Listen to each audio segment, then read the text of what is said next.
Hi everyone, welcome to part 2 of this lesson on Guitar Boogie in the version of Tommy Emmanuel. This lesson was originally recorded to be one longer lesson with the intro, but I decided to split it up so it's a little easier to navigate the timeline when you are looking for something in particular. But it does make the entry point in a second a bit odd. Anyway, have fun going through this segment and remember to keep your picking hand relaxed at all times. Good luck. And off into the first chorus. Let me play through that first chorus one time. This is the famous bit, the one that everybody knows. As always, a little bit below concert speed, and then I'll take you through the whole thing right after that. Here we go.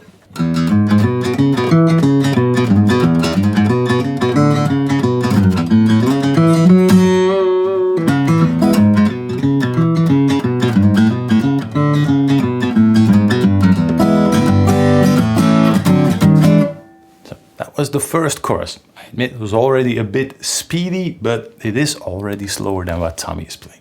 Let me take you through each and every bar really slowly. You're basically just playing a boogie-woogie rhythm and blues rock and roll bass part. Tommy adds fills each and every time in a different spot. So what I'm going to teach you now is what I transcribe, but you can move each and every fill around to different notes or different spots. But this is what I came up with. We start out with a low open E string, picking throughout the whole thing, down, up, down, up, down, up. Always downstroke on the beat, upstroke in between the beats. So 2 times the low open E string. 1. Then we add the ring finger to the 4th fret, 2, index finger to the 2nd fret on the A string, 3, and then ring finger, 4, and so on the last note you switch back to the 2nd fret. This is what you get. 1, 2, 3, 4. Switching the index finger, rolling over to the D string, 2nd fret, picking 2 times, exact same thing. 1, 2, back to the 4th fret on the A string, 3, 2 times on the 2nd fret A string, and then Tommy plays a slide to the 4th fret on the low E string again before heading back to the 2nd fret on the A string. So only that second bar, 1, 2, 3, 4, 1, and you're going to end back up on the low E string. That slide can be different in different versions as well. Sometimes it's just a fretted note on the 4th fret or a slide. See what works for you. If that slide trips you up, then just fret the note, add the slide in later on. We're going to repeat that pattern a second time. First, let me repeat the first 2 bars again. 1, 2, 3, 4, 1, 2, 3, 4. We start with the exact same thing. Although in this case, Tommy often already adds a slide on that 4th fret as well. Everything else is the exact same thing. And then instead of rolling over the index finger to the 2nd fret, we just play an open D string now. Everything else is the same thing. So 2 times the D string. 1, 2, 3. And then Tommy slides from the 4th fret to the 2nd fret and plays an open E string, to close things down with. Only that last bar. 1, 2, 3, 4, and after that we head for an open A string. Before we do that, let me play those first 4 bars back to back with each other.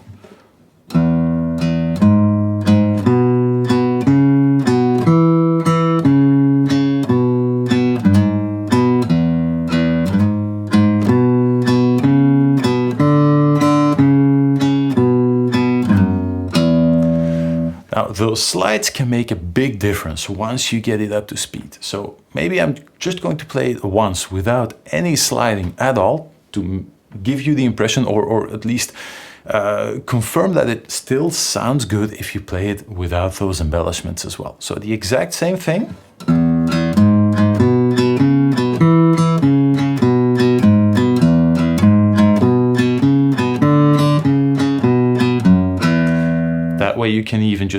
jump with the index finger from the 2nd fret A string to the 2nd fret on the low E string, not perform that big slide down all the way in the last bar. So pick and choose which slides or which embellishments you want to add, and then just go for it and maybe come back later to add more things. On to the next 4 bars. Here we go, onto the A chord. Same thing as we did on the E string with a slide to the 4th fret. Now connecting these 2 bars coming from the last E chord, the fingering kind of works itself out. So you have that slide down coming from the last E chord. Sliding down, and then on the A chord, you slide back up. So that move down, moving back up, sort of takes care of itself in how that works. So one more time.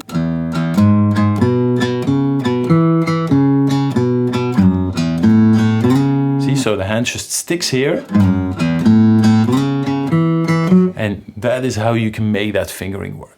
On to the next 2 bars. Open A string, 2nd fret, sliding to the 4th fret, adding the index finger, 2nd fret, on the D string, adding the ring finger on the 4th fret. Now, this last note is the first one that sort of interrupts that alternate picking pattern. So up to this point, we just played down, up, down, up, down, up, down, up. That last upstroke, we're going to replace that with a downstroke because Tommy really leans into this note, and he often plays a few muted notes alongside that one as well. So this is what you get then. 1, down, down. You see there's a few muted notes. I use the thumb, middle finger and index finger to mute all around that 4th fret on the D string. And now we're going to bend up that note. If you're new to bending, this might be tricky because we're going to have to do this bend in time. We're going to try and time out the bend in the same swing rhythm. I'm reinforcing the ring finger on the D string with the middle finger and the index finger, and I'm going to pull down on the string. I'm trying to reach the pitch on the 5th fret, so from an F sharp to a G natural.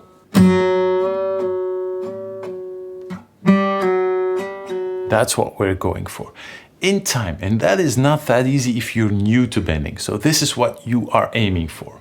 3, 4, 1, 2, 3, 4. So bend, release, bend back up and release again. And then if you still have enough volume left, you can perform a pull off to the 2nd fret, or you can just pick that note. If you feel that there is not enough vibration left in the string, just re-pick that note and we end up on the 4th fret on the A string again.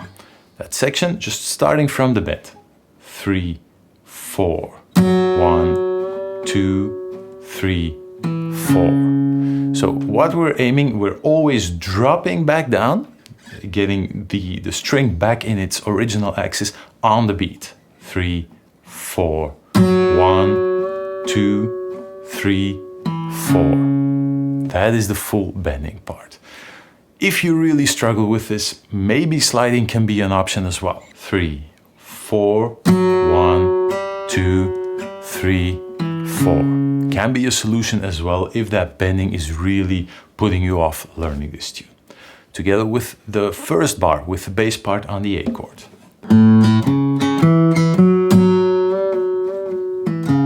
Now, don't get caught in the trap of trying to hit that one note really, really hard. It is just catching those 2 muted strings beside the note you want to hear.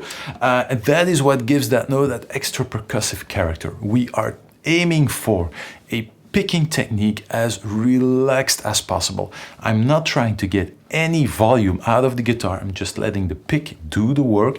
And this extra accent, that emphasis on that F sharp, is just basically dropping the pick down, dragging those few extra strings alongside that pick attack, but I'm not smashing into the guitar. I'm trying to keep it as light as possible. Remember, this is a marathon, this tune, it's not a sprint. If you tense up in this first chorus, there is no way you're going to make it all the way through the song. So keep it relaxed in the picking head. One more time. It's just really loosely getting those muted strings alongside that one sounding note.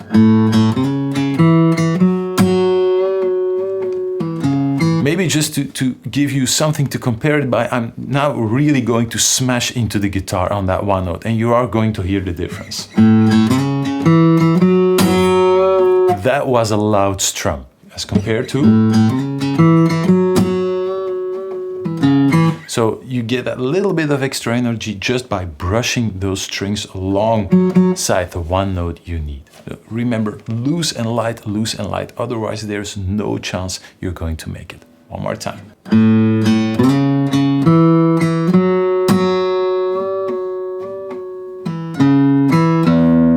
And we end back up on an open low E string right after that. Then we're going to start adding in the first chords. Open E string, Tommy just frets, I think he only plays the index finger, first fret on the G string, and the middle finger, second fret on the D string. And again, the same thing we did at the end of the intro, a really short stab of that chord. That's all that happens. The chord is gone before you head back to the next bass note. This is really quick, and this is something you're going to have to do a lot in the next chorus. So this is what you get, just that part by itself. 3, 4, 1, 2. Just bass note, chord, muting straight away, and then sliding up to the 4th fret. And we're just moving through the same bass line. 3, 4, 1, 2, 3, 4, 1, 2, 3, 4. Only thing that is different is the last, maybe just the last note, sliding up to the 4th fret and then an open A string, because we're heading towards the B chord. So we're going to add the middle finger to the 2nd fret on the A string in just a second. One more time, those last 2 bars. 3, 4, 1, 2, 3, 4. Is the next chord tone we're going to play. Now let's add those 2 A bars back to back with that.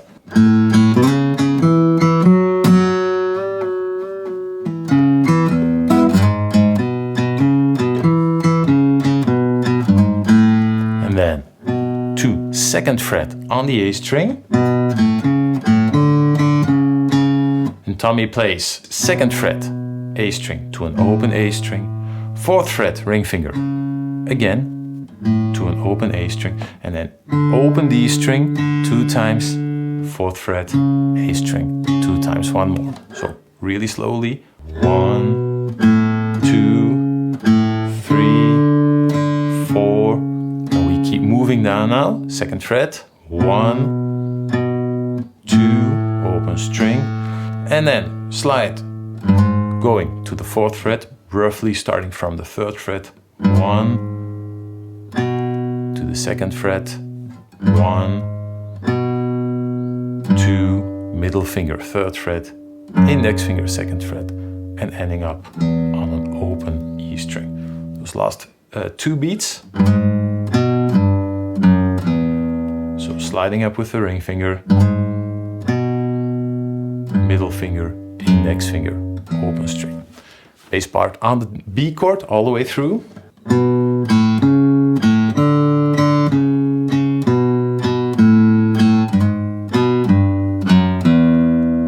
That was the full part over the D chord. And now to launch into the next section Tommy plays, we end up on that low E string. An E chord. 1, 2, 3, 4. G chord, just ring finger, pinky, low E string, high E string, muting the A string with the ring finger. Same rhythm, same tempo on the A chord, just a bar on the 2nd fret. Try to avoid the high E string, so you get 1, 2, 4, 1, 2, and then we move to a D dominant chord shape, ring finger, 5th fret on the A string, middle finger, 4th fret on the D string, pinky, 5th fret on the G string. Don't go for any other finger, don't try to include the index finger. We're going to move up now and the index finger is going to have to switch back down really quickly. Keep the index finger open, really important. You're just going to move this chord shape, 5th fret, 4th fret, 5th fret. You're just going to move this up 1 fret to D sharp and 1 more fret to E dominant 7. This chord is going to head us straight into the second chorus. Timing on those last few chords is a little bit different from the first few chords. So you have the E chord, 1, 2, 3, 4, 1, 2, 3, 4. And as you move up to that final chord, 7th fret, 6th fret, 7th fret, you do include the open B and E string as well. So here you're muting again with the thumb and the index finger, making sure that you only have these 4 strings. And then the last chord is actually with those top strings included. Really slowly, that last section. 3, 4. See, and what I'm doing is I'm lifting up the index finger to make sure you can get those top strings. 3, 4, 1. And we're going back for a low open E string to start the next section with. Last part, just the chords by itself. 1, 2, 3, 4. 1, 2, 3, 4, 1. And again, as soon as we play that low E string, first bass note of the next chorus, we mute those top strings again. Same thing we did at the end of the intro, same thing we did halfway through this chorus as well. And the same thing you're going to have to be doing all the way through the next chorus. Before we head to the next chorus, first those last 4 bars and then through the whole thing one more time. So starting from the B chord.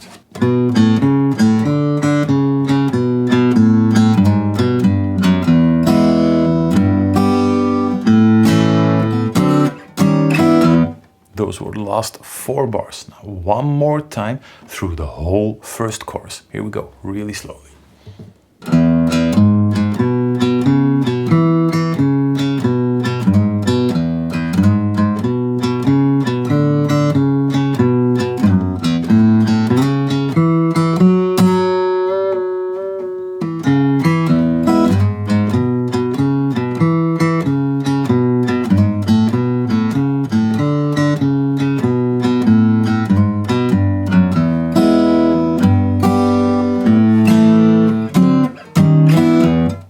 Was the full first chorus. As always, take all the time you need to get this really well embedded into your fingers, and I'll see you again in part 2, and then we are going to up the challenge slightly. I'll see you there. Bye bye.